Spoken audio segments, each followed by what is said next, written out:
Good morning students, मैं रजत commerce education service में आप लोग का स्वागत करता हूं। आज का हमारा टॉपिक रहेगा बैंक रिकन्सिलिएशन स्टेटमेंट। पासबुक और कैशबुक में होने वाले डिफरेंसेस का पता करने के लिए बैंक रिकन्सिलिएशन स्टेटमेंट तैयार की जाती है। ये जो बैंक रिकन्सिलिएशन स्टेटमेंट होती है ये बैंक के कस्टमर के द्वारा तैयार की जाती है। बैंक का कस्टमर बिजनेस का मालिक हो सकता है। आइए पता करते हैं कि कैशबुक और पासबुक में डिफरेंस का कारण क्या होता है। आप लोग देख सकते हैं, इस चीज़ को ध्यान से देखना क्योंकि ये काउजेज़ बहुत ज़्यादा इम्पॉर्टेंट है। अगर ये काउजेज़ आप लोगों को समझ आते हैं तो आप लोग पूरी की पूरी बीआरएस बिल्कुल ईजिली समझ जाओगे।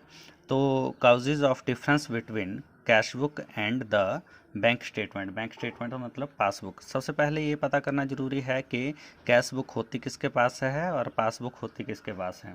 देखिए, ये जो कैशबुक होती है ये बैंक के कस्टमर के पास होती है और ये जो पासबुक होती है ये बैंक के पास होती है। आप लोगों को इतना ध्यान होना चाहिए।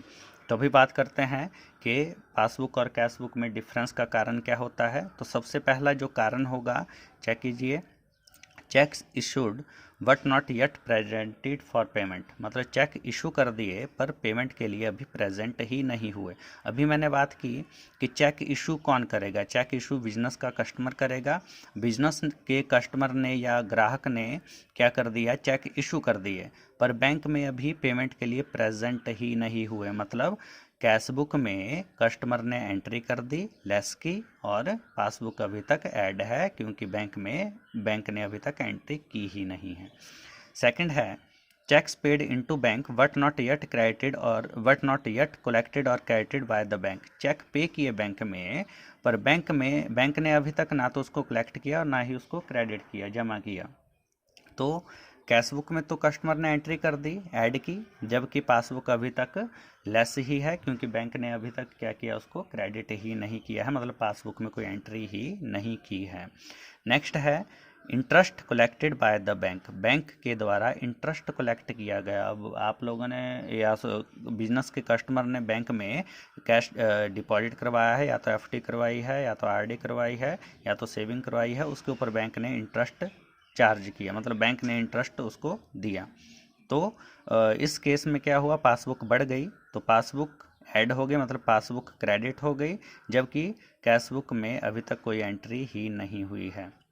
नेक्स्ट है तो बैंक चार्जेस। बैंक ने चार्ज लगाया। बैंक कई कारणों से चार्ज लगा सकता है, जैसे एटीएम का आप ज़्यादा यूज़ करते हो, आप उस कारण से, या फिर आपने डिमांड ड्राफ्ट बनाया है उस कारण से, या फिर अनदर कोई चार्ज बैंक लगा सकता है। तो जिन भी कारणों से बैंक चार्ज लगा हुआ है तो बैंक अकाउंट डेबिट हो जाएगा, मतलब आपकी पासबुक लेस हो जाएगी। पासबुक में तो एंट्री हो जाएगी बट ग्राहक को, कस्टमर को इस बारे में कुछ पता ही नहीं होगा तो कैशबुक में कोई एंट्री ही नहीं होगी। तो ये भी डिफरेंस का कारण बनता है। नेक्स्ट है, payment made by the bank on behalf of customer. अब कई कस्टमर ऐसे होते हैं जो बैंक को ये बोल देते हैं कि मेरी LIC प्रीमियम जो है आप लोग पे कर दिया करो, मतलब अकाउंट से डायरेक्ट काट दिया करो, या फिर बिजली का बिल, जो इलेक्ट्रिसिटी बिल होता है उसको पे कर दिया करो हर मंथ, या फिर अनदर बिल होते हैं उसको पे कर दिया करो। तो बैंक तो मतलब इंस्ट्रक्शन चाहिए, बैंक उस इंस्ट्रक्शन को फॉलो करेगा और आपके अकाउंट को डेबिट कर देगा। बट इसकी जानकारी कस्टमर के पास नहीं है, कई बार नहीं होती है, कस्टमर को ध्यान नहीं रहता है, तो कैशबुक ऐड ही रहती है और पासबुक लेस हो जाती है, जिस कारण से डिफरेंस हो जाता है।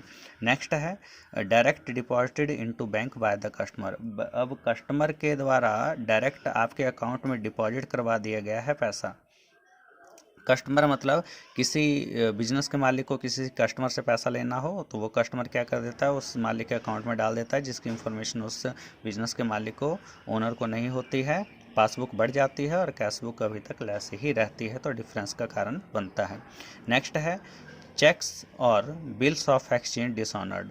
तो बिजनेस के कस्टमर के द्वारा या बिजनेस के मालिक के द्वारा क्या किया जाता है, कई बार चेक बैंक में डिपॉजिट करवाए जाते हैं। बैंक के द्वारा वो चेक जो होते हैं कई बार डिसऑनर्ड हो जाते हैं।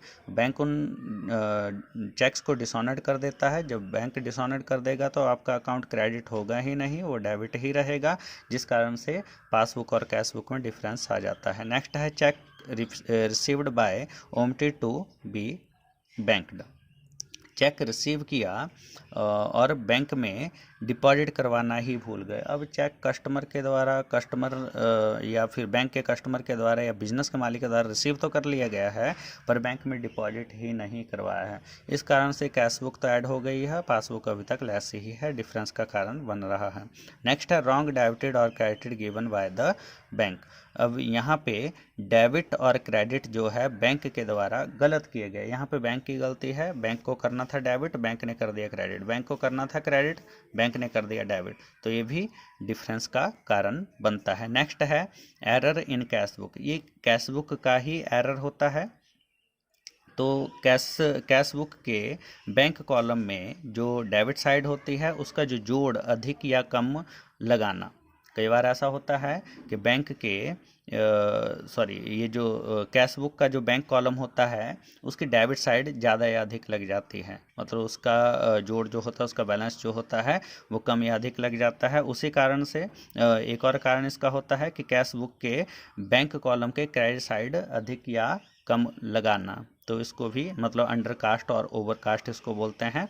तो इस तरह से जोड़ जो होता है वो अधिक लग जाता है, कई बार कम लग जाता है कैश बुक का, इस कारण से भी डिफरेंस हो जाता है। तो ये थे difference between causes of difference between cash book और पासबुक। ये मोस्ट इम्पॉर्टेंट चीज़ है, आपको इसी ही बेस पे चलना पड़ेगा, इसके अलावा कोई इसका मेथड नहीं है। अभी बात करते हैं rules of preparation of BRS, bank reconciliation statement. आप किस तरह से बैंक रिकन्सिलिएशन स्टेटमेंट तैयार करोगे, बिल्कुल इजी है, कोई टफ नहीं है। मैं आज रूल तक ही आप लोगों को करवाऊंगा। देखिए रूल में सबसे पहले आप लोगों के पास क्वेश्चन में दिया गया होगा debit balance as per cash book. जब क्वेश्चन में debit balance as per cash book में कैश बुक दिया गया है तो आपको credit balance as per passbook के बारे में सोचना, मतलब आप लोगों को एंड करना है credit balance as per passbook में। तो debit balance as per cash book को simple balance as per cash book भी कहा जाता है। जब भी कैश बुक से क्वेश्चन होता है तो आप लोग पासबुक के बारे में सोचोगे। ये तभी सोचोगे जब आप लोगों के पास debit balance as per cash book या simple balance as per cash book दिया गया हो। जब भी कैश बुक से क्वेश्चन दिया हो तो आप लोग हमेशा पासबुक के बारे में सोचोगे। पासबुक ऐड हो रही है तो ऐड करना है, पासबुक लेस हो रही है तो लेस करना है, सिंपल सी बात। नेक्स्ट सेकंड जो इसका स्टेप रहेगा, मैं इसी में ही बता दूं आपको। सेकंड जो इसका स्टेप रहेगा, अगर आप लोगों के पास क्वेश्चन दिया गया हो credit balance as per passbook, अगर credit balance as per passbook से क्वेश्चन दिया गया हो तो आप लोगों को debit balance as per cash book, मतलब कैश बुक के बारे में सोचना है और एंड करना है debit balance as per cash book में। नेक्स्ट है क्रेडिट, नेक्स्ट जो स्टेप रहेगा credit balance as per cash book या overdraft as per cash book. अगर आप लोगों के पास overdraft as per cash book दिया गया हो या credit balance as per cash book दिया गया हो तो आप लोगों को सोचना है debit balance as per cash book passbook के बारे में। देखिए अगर आपके पास overdraft as per cash book दिया गया हो, ध्यान रहे ओवरड्राफ्ट अगर दिया गया हो कैश बुक का तो उस ही बुक के बारे में सोचना है जो आप लोग प्रिपेयर कर रहे हो, बट एंड होगा debit balance as per passbook में या ओवरड्राफ्ट एज पर पासबुक में। देखिए अगर credit balance as per cash book दिया गया हो तो कैश बुक के बारे में ही सोचना है। इस credit balance as per cash book को overdraft as per cash book भी कहा जाता है। आप लोग सिर्फ कैश बुक के बारे में ही सोचोगे। कैश बुक अगर बढ़ेगी तो उसको ऐड करना है, अगर घटेगी उसको लेस करना है। इजी है कॉन्सेप्ट बिल्कुल। वैसे ही अगर क्वेश्चन आप लोग के पास debit balance as per passbook दिया हो या ओवरड्राफ्ट एज पर पासबुक दिया हो तो एंड करना है आपने credit balance as per cash book में या overdraft as per cash book में, और सोचना सिर्फ पासबुक के बारे में ही है। पासबुक बढ़ रही है तो ऐड करना है, पासबुक घट रही है तो लेस करना है। तो आई होप आप लोगों को समझ आया होगा। आज के लिए आपका टॉपिक ख़त्म होता है, कल मिलते हैं नेक्स्ट टॉपिक के साथ। मैं जाने से पहले आप लोगों से गुजारिश करना चाहूँगा कि मेरे चैनल को लाइक, सब्सक्राइब और शेयर ज़रूर करें। धन्यवाद।